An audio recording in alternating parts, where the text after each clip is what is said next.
राष्ट्रवादीच्या अधिवेशनात नेत्यांना हवी गर्दी। प्रत्येक जिल्ह्यातून 10,000 गाड्यांचं टार्गेट। गर्दी अभावी फियास्को टाळण्याचा प्रयत्न। सभा किंवा मेळाव्याला किती गर्दी होते यावर सगळ्यांचंच बारीक लक्ष असतं। गेल्या काही दिवसात राजकीय पक्षांच्या मेळाव्यांना रिकाम्या राहिलेल्या खुर्च्यांमुळे अनेकांची फजिती झाली होती।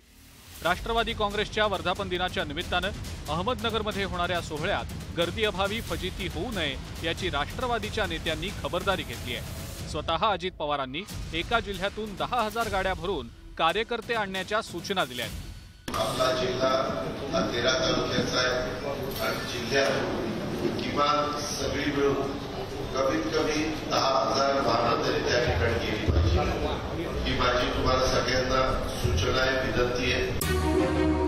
नगरला वर्धापन दिनाची सभा ठेवण्यामागे गर्दीचं गणित असल्याचं राष्ट्रवादीचे नेते सांगतात। मराठवाडा, खानदेश आणि पश्चिम महाराष्ट्रातनं सभेला येणं सोपं असल्यानंच सभेसाठी अहमदनगर निवडल्याचं सांगण्यात येत आहे।